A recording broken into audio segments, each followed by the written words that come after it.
uko ubamba ingeso za kamere niko hashibuka imbuto z'umwuka. Ushatse abashumba benshi n'abaririmbyi b'abahanga n'insengero z'ibitangaza byose wabibona, ariko kubona umuntu yera imbuto ushobora kugenda bukira. Mu myaka mike maze nkijijwe, mbere bigitangira ndavuga ninjira mu gakiza, iyo wabonaga mwene data wahita ubonye umuntu wo kwizerwa, wasigira inzu yawe ukagenda, wasiga muri botike ntiyibe, ukumva n'umuntu wo kwizerwa. Ariko muri iki gihe birababaje iyo wumva abantu bavuga ngo ngewe ngo hagukoresha umurokore unakoresha utariwe. Ngo habaye iki? Nuko abantu nubwo binjiye mu itorero bagatsindishirizwa uyu murimo wo gupfa ku ngeso kugeza ubwo bahinduka kuba bizerwa, ntabwo twawemeye. Ntitwemeye ko Kristo ukora mu buzima bwacu. Iyi mirimo ya kamere ushobora kunyemeza ko kubera utinze mu rusengero iyi mirimo wambwira ko ntayigira, ko habuze ikivomerera gusa. Umunsi basukaho utuzi ndabizi ko byashibuka.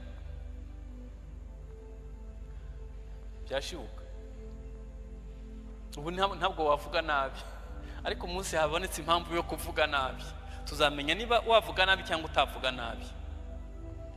Ubu ushobora kunyemeza ko utasambana kubera ko uri umurokore cyane, Imana izabikurinde rata. Ariko umunsi basutseho utuzi nibwo uzamenya ko iyo kamere yapfuye muri wowe cyangwa ikirimo. Ubu washobora kutwemeza ko utakwiba, waguha ibintu utazatangira raporo, nta uzakubaza uko byakoze, nibwo twamenya aho ugeza kuba umwizerwa. Igihe cyose Imana yanyujije muri teste y'utuntu tworoheje, hari igihe nireba nkibaza uyu ni Desire cyangwa ni uwo bavukana. Nkibaza na ya myaka yose maze mu gakiza akantu gato nyuzemwo kangejeje aha. Hanyuma icyo nize ni kimwe, igihe cyose mbonye uwo ndiwe nize kubizana ku musaraba. Ntabwo Yesu akoresha utuntu tunini. Ushobora kunyura mu muhanda hariya ugatsitara kwibuye ugahita urivuma, kandi ugahita ubwerekaho kuvuga ko Satani yaguteze ibuye. Ibyo twihutira kubivuga, ariko ashobora kuba atari na Satani, ari Imana yagira ngo ikwereke ko umunwa wawe ukivumana. Kuko niba utinyuka kuvuma ibuye bikorohera, no kuvuma umuntu bizakorohera. Abashoferi baraha nzi ko muzi ukuntu abashoferi bagenda batukana kandi bazamuye n'ibirahuri, n'utuka atakumva. None si yo kamera ugira ngo ibiri iturimo nta niba yaragiye. Hari ibintu byinshi byihishe muri twe, gutaha ugasanga umukozi yashiririje. Reaction ugira iyo wahuye n'ikigeragezo ni wewe w'ukuri, ibisigaye uratubesha. Kuri uriya mwifato attitude ugira, kuriya kuntu wifata wageragejwe, umwifato ugira wahuye n'ikibazo ni wowe w'ukuri, ni hagakiza kawe kagera. Nayo ibindi barabikubeshe cyangwa warabyibeshe. Ariko icyo nagira ngo mbabwire, urukundo ntirushoboka, n'izindi mbuto ntizishoboka tutemeye gupfana nawe no kuzukana nawe.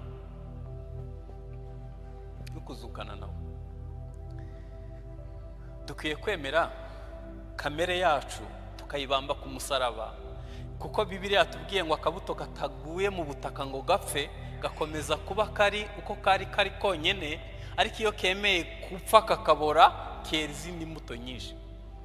Buriya murabizi ko batera igishimbo cumye cyangwa se ikigori mu butaka, izuba iyo ryavuye habamo sharere imenagura cya gihu cy'inyuma, hanyuma kari imbere kakagondora. Hano tuza guserebretinga ibyo Yesu yakoze muri twe, ariko hari ahantu duhurira n'ubushuhe higiriye bukamenagura kamere bukayica, hanyuma imbuto y'Imana irimo ikazamuka, ukagaragaza Imana aho uri mu buzima bwa buri munsi. Bibiliya yatubwiye ngo dukwiye gupfa ku mirimo ya kamere kugira ngo imbuto z'umwuka zibone uko ziza. Paulo ni umuhamya w'ibyo ndiho ndavuga. Yatangiye avuga ngo nshaka gukora icyiza, ikibi kikantanga imbere, ikibi nanga kikaba ari cyo nkora. Hanyuma atera indi ntambwe. Urabona aho dukunda kuhashinga gati ntituhave, tukavuga ngo erega ngo n'Imana irabizi ko turi abantu, ntimugakabye gukiranuka. Abantu Paulo yaraharenze, aravuga ngo noneho napfanye nawe nzukana nawe, sinjye ukiriho ni Kristo aba muri njye. Arakomeza atera intambwe, aravuga ngo noneho aho bigeze ubu ndirata. Muzi ibintu yirasa, gukubitwa, inkoni z'Abaroma zagira koroshe zizana inyama, inshuro bamuteye mu bihe bagasiga yapfuye, akaga yatewe na bene se b'Abayahudi. Afite iyo Imana ishaka kukwereka uri we, ishobora no gukoresha mwene so musangira igaburo ryera.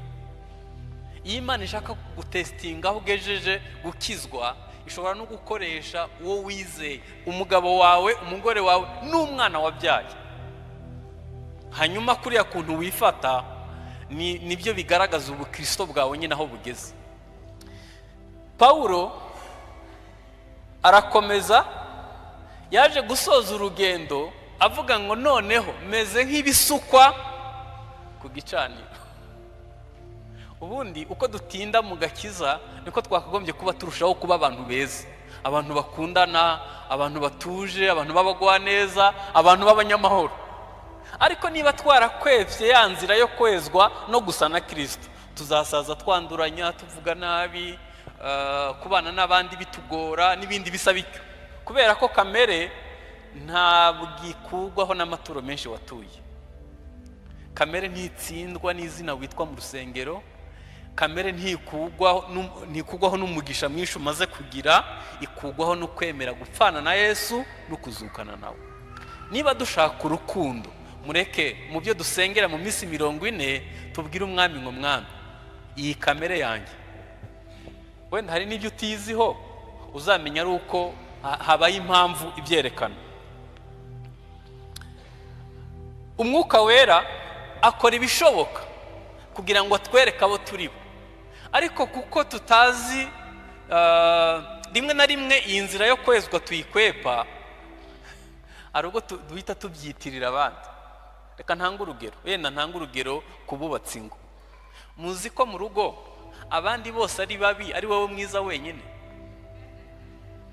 Abandi bose nta kigenda, ntibagira ibitekerezo byiza, ntibakora ibintu neza, ni wowe mwiza gusa.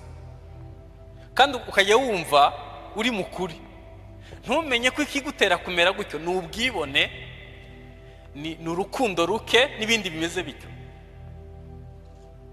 Kuko baramutse ari n'abanyantege nke, mu rukundo wabazamura ukabafasha guhindura imyumvire no kuba beza kurutaho. Ariko guhora witotomba ukanabivuga bakabyumva, ni urukundo ruke wibitseho. Ntekereza ko iyo umwuka wera kweretse ibyo, ni byiza kubizana ku musaraba. Kimwe mu bintu tugomba kwitondera, tugahora ducunganye nabyo, ni ururimi rwacu n'amagambo twatura. Ese amagambo twatura yuzuye urukundo? Arimo urukundo ku buryo abumva ibyo tuvuga bakira urukundo? Icya kabiri ni imitekerereze. Abaroma 12 umurongo wa 2 haravuga ngo nimwishushanye n'iby'iki gihe, yamara muhinduke mugize imitekerereze ivuguruye, itari yo kwa Adamu, imitekerereze irimo urukundo. Ikindi ni uburyo dukoresha ingingo zacu. Wambaza ngo kubera ko ururimi urutandukanije n'izindi ngingo. Na Yakobo yaravuze ngo ni ikibi kingana n'isi. Uburyo dukoresha ingingo, ntekereza ko umuntu ukunda ntabwo wamusambanya, ni nako Bibiliya ivuga. Ntiwafata umuntu mwacungujwe amaraso amwe ngo utinyuke gukora ikintu kizamubuza ubugingo buhoraho. Niba waravuye mu irimbukiro ry'ibyaha ukaba uzi kurimbuka ukuntu ari bibi, ntabwo watinyuka gutuma mwene data wundi abura ubugingo ubigizemo uruhare. Dukwiye gutekereza ni gute dukoresha ingingo zacu zose. Hanyuma ikindi ni uburyo dukoresha iby'isi Imana yaduhaye. Niho ndavuga hano dukwiye kugaragaza urukundo. Imana yatanze iby'isi bihagije, gusaranganya nibyo byatunaniye. Iyo wohereje ibihumbi 10 mu cyaro kwa mukecuru cyangwa se kwa mwene wanyu, ubanza kubitongera. Ariko namwe mwigize mute? Mugira ngo i Kigali dufite aho ducukura amafaranga, muragira ngo tubigenze dute? Kandi iyo ugiye gukina biyari usigayo 25 umutima utagucira urubanza. Mu rugo umugabo ashobora kuba ari we yinjiza, cyangwa se umugore akaba ari we yinjiza menshi. Ngiye kuri ibyo nta kibazo mbifiteho. Ariko iyo bizamuye inaringe ugatangira kubabwira ngo muhimbe n'injye ubagize, ntariho ntabwo mwabaho, mwese murajya imitsi yanjye.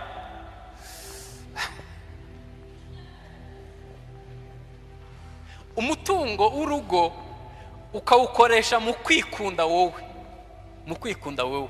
Isaha nziza ni yawe, urukweto rwiza n'urwawe, imodoka nziza ni yawe, telefone nziza ni yawe. Umwana wabyaye mu nda kumuha 5 ukabanza kubivugiraho nawe. Imana yatanze ibihagije ku isi. Ubutunzi bw'isi bufitwe n'abantu batageze kuri 60 mu maboko. Baramutse basaranganije, abantu bo ku isi bose babaho neza. Ariko uburyo dukoresha iby'isi bigaragaza urukundo ruke. Ntabwo ari ibyo gusa, ahandi hagaragaza urukundo ruke ni mu mibanire yacu n'abandi.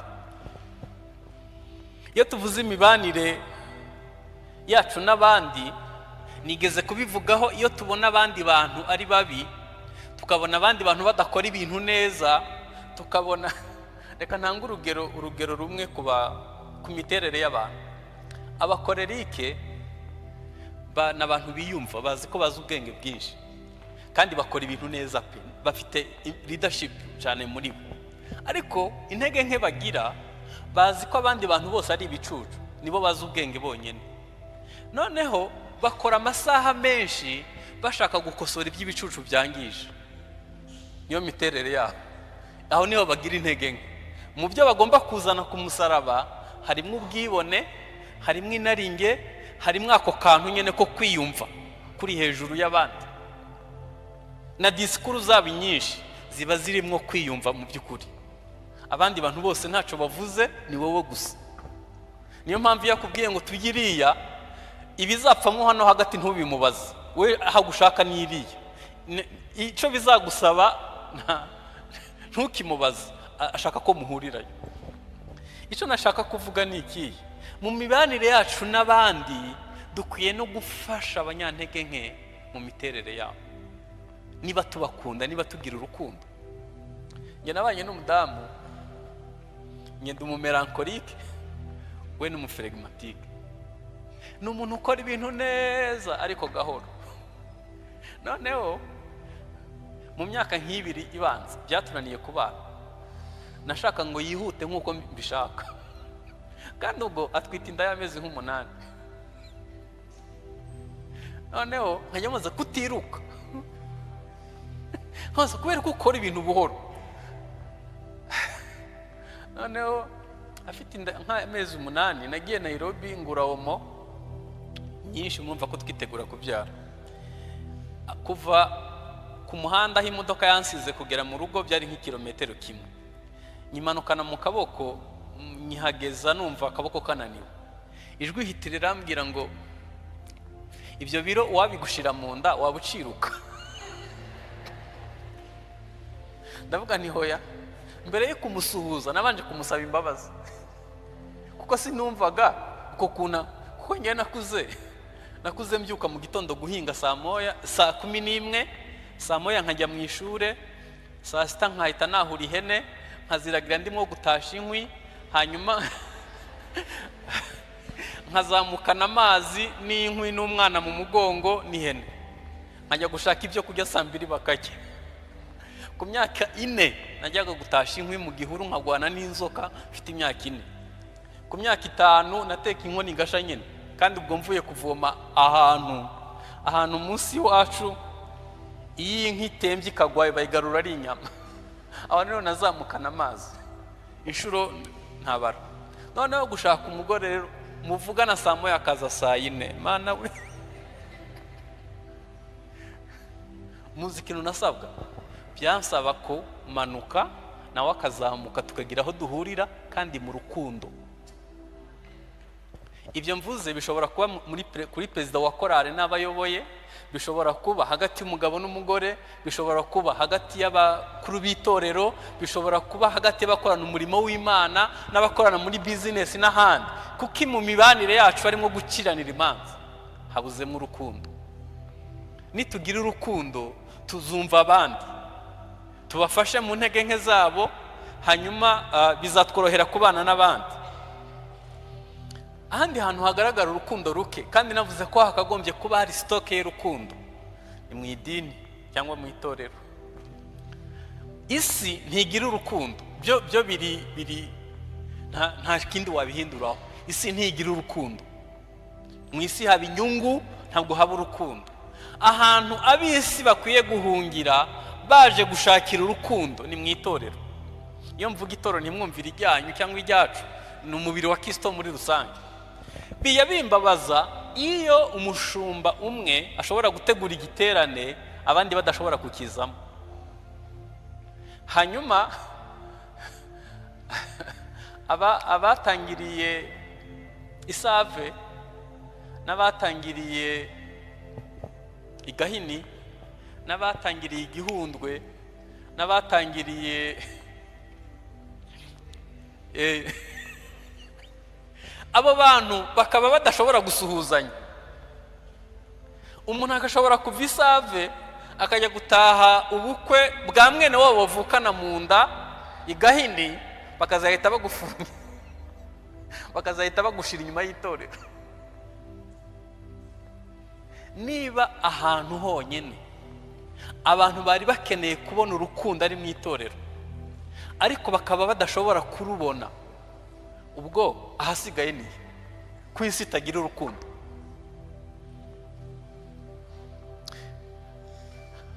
Abenshi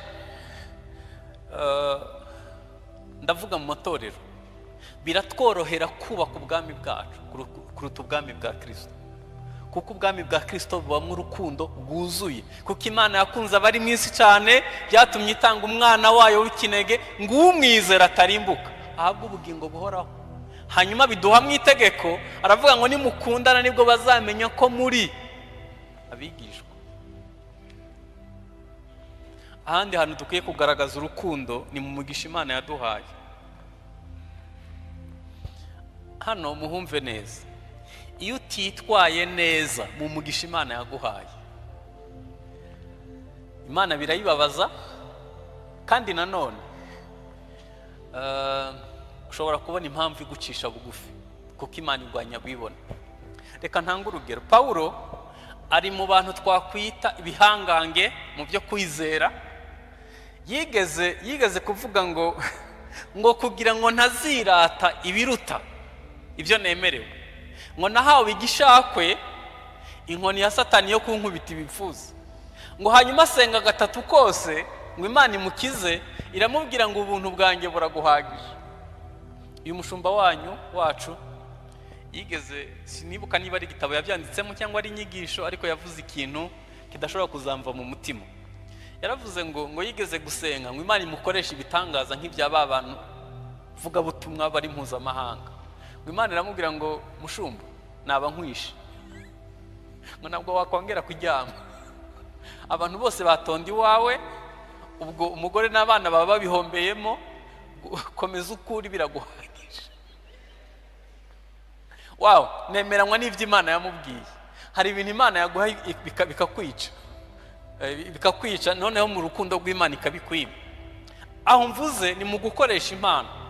Umuntu asohora karubumu kamwe katarakwira na Kigali yose, ipantaro agahita yambara nabi.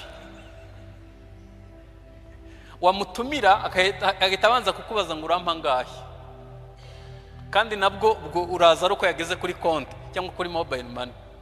Hanyuma agatangira yemera ubutumire butanu umunsi umwe, bikarangira nta na hamwe agiye.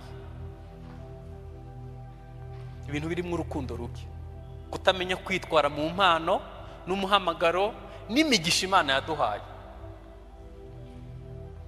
Dawidi ari mu bantu Imana yazamuye imugirira neza, ariko kuko atamenye uko yitwara mu mugisha, byarangiye akoze amakosa menshi, arimo gusambana no kwica no gukora amafuti menshi.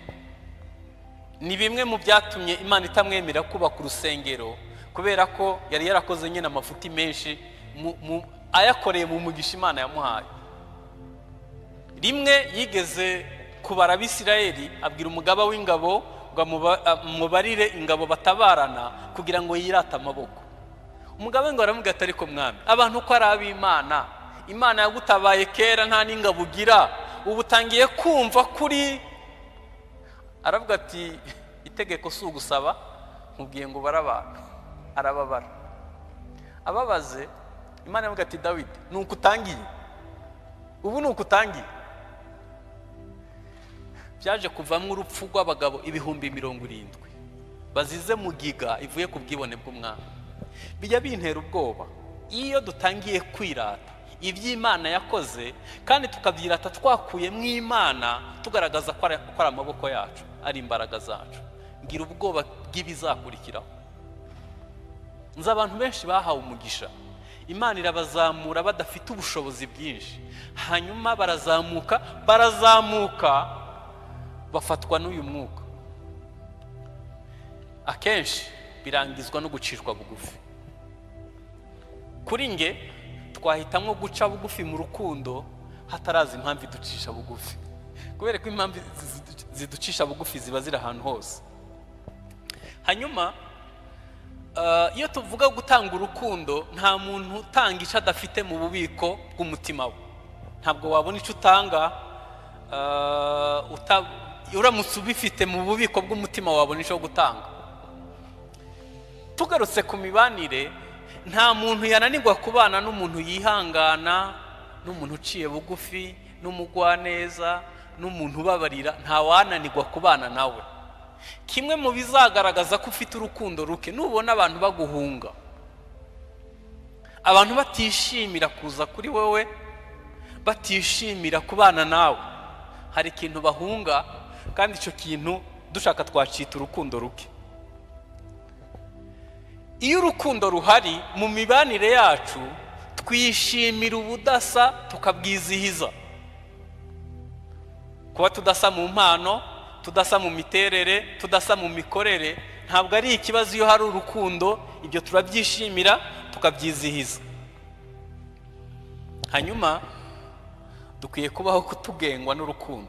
Hanyuma rero mu gusoza, nagira ngo mbabaze, ni iki Imana itakoze kugira ngo tugire urukundo?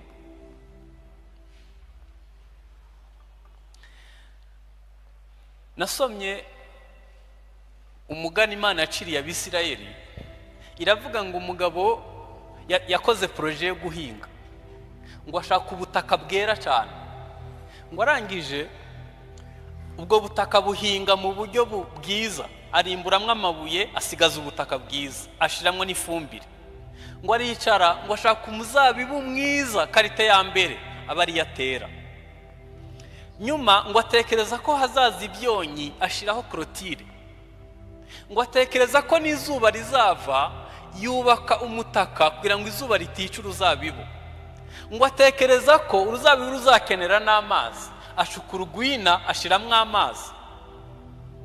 Hanyuma atekereza ko uruzabibu ruzakenera n'umukozi wa buri munsi. Ngo yari yiringiye ko Banyarwanda namwe banyarwandakazi, mukurikije ibyo Imana yakoze, Imana yari yiringiye ko tukundana. Hari abantu nzi ninjira muri iki gihugu 9 gatandatu ngira ngo batari bafite ikintu na kimwe, ubuzima bwari butaryoshe cyane. Hanyuma Imana igenda ibaha umugisha, hanyuma ibyo Imana yari yiringiye kuri bo isanga n'indibo. umuntu agatangira kumva umugore umwe atamuhagije, agatangira kubona ko akwiye kuganira n'abandi bagabo, anywa akantu, agatangira kubura umwanya wo kuza mu rusengero, agatangira kubona ko gusenga ari iby'abantu baciriritse, agatangira indibuzi ikiyongera pe, nabibonesheje amaso. hari uwo duheruka kuhora mu muhanda aramwe ngo Desire nzakugonga upfe, kandi ntitwaherukana. Namaze suzampora iki? Aramwe ngo nuko twasenganye ngo bikaba byarananiye ngo kandi ukabuka ibirimo. Ngiyo nkubonye iteka ngo umutima uranja, ngo nibuka bya bihe twagiranye handi na hahandi, ngo nkumva icabashiza ruko wapfa. Ibaze kuba umuntu asigaranye umutima umeze utyo. Ubugiye mu butabera ukareba imanza z'ubutaka ziriyo kandi z'abavukana, utagira ngo ni z'abantu bakure, wibaza ubu tuzi icyo Imana yakoze. Ejo bundi ko twese nta kintu twari dufite, ineza y'Imana ikweretse ejo bundi, ugera igihe wumva Imana utakikeneye. Imana uyibwira ko hatambika wakwijyana, utazi ko imbere hari ikorosi rizatuma uyishaka. Ntuzakora ikosa ryo kwimura Imana mu buzima bwawe, ntuzakora ikosa ryo kumva ko udakeneye Imana. Umugisha wose uzagera, icubahiro cyose kure hose uzagera, Imana izakomeza ibiyambere. Yenda ushobora kubwira Imana ati Imana ndi umunyantege nke, yego nananiwe na hano natsinzwe, ariko uracari Imana, uzamfasha mpave nongere nsubire ku rufatiro rwiza. Ariko ntuzakora ikosa ryo kwimura Imana mu buzima bwawe. Hari ingo nyinshi zitagira Imana iwabo, bayigira mu rusengero rimwe na rimwe baje hano, kandi abantu basigaye bahimba n'impamvu zo kutaza mu nzu y'Imana. Bene ntaci Imana yatweretse urukundo. Jenoside yararangiye, hanyuma Imana iratwubaka. Tumaze imyaka 30 nta ntambara ihari. Mwamere Imana icubahiro. Mwari muzi ko Somalia bamaze imyaka 30 bagwana, imyaka 30 badahagaritse? Muzi ko muri iyo myaka 30 Kongo itaratungana? Reka mvuge hano hafi yacu. Mutekereza ni iki Imana itakoze mutwereke urukundo? Niba yaratumye wigura imfubyi, niba yarakwambitse mu buryo butangaje, niba yaratumye ushaka hari abantu mungana bataragira ayo mahirwe, niba warabyaye hari abandi basengera ubyara imyaka 40 ingana niyo umaze ushatse akaba utarabona umwana, ni iki Imana itakoze ngo ikwereke urukundo? Igikomeye rero inyiturano y'Imana ni iyi. Icyo Imana idutegerejeho nuko twerekana urukundo. Umunsi umwe abantu bagiye muri Isirayeli, abongereza bigeze kwandika ijambo hejuru y'imva ya Yesu, kuri ububanza ritakihari. Iryo jambo riri muri Yohana wa mbere 3:16. Nararisomye ubwoba buranyice, nibwo bwa mbere numvishe ryinjiye mu mutima. Rivuga ngo iki nico kigaragaza urukundo icyo ari cyo, nuko Yesu yitanze ku bwacu, natwe ikidukwiriye nukwitangira bene data. Byibuze ukarokonesa ko Imana yakwambitse, ntubike imyenda 200 mu kabati udakeneye. Hari abantu bakeneye umwenda umwe wo kwambara.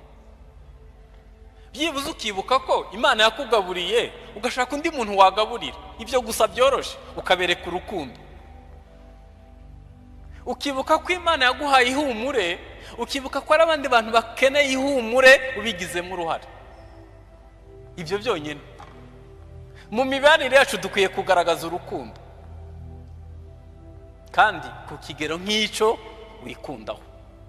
Kunamisha amaso dusenge, kunamisha amaso dusenge. Numva nta kitakoze ngo twereke urukundo, yatweretse n'ururenze ngo twatekereza ko dushobora kubona. Iki dutegerejeho ni kimwe gusa, nuko tugwereka abandi. Mana ya Aburahamu, Mana ya Isaka, Mana ya Isirayeli, uruwo kwizegwa, uruwo kwizegwa, uruwo kwizegwa, uruwo kwizegwa, uruwo kwizegwa. Ntabwo twabaho tutagufite. Watweretse urukundo ku kigero gikomeye, turasenze kugira ngo dushoboze gupfa ku ngeso, dushoboze gupfa ku byo twibwira, dushoboze gupfa ku mitekerereze ya kera, dushoboze gupfa kuri kamere kugira ngo dushibuke mu rukundo, urwo rukundo ruhinduka imbuto twasangiza abandi. Warakoze kuduha agakiza, warakoze kuduha gutsindishirizwa, ariko turasenze Mwami, muri ya liste ndende y'ingeso zikidutsinda, nyuma y'amasengesho cyangwa muri yo ugira icyo ukora mu guhinduka no gusa nawe. Dushoboze mu guhinduka Mwami, dushoboze gupfa ku ngeso, dushoboze gupfa ku ngeso. Umwuka wera atumurikire iziri gushibuka n'izabaye ibigugu zose uzikuzeho imbaraga zawe, dushoboze gusa nawe mu izina rya Yesu, amen.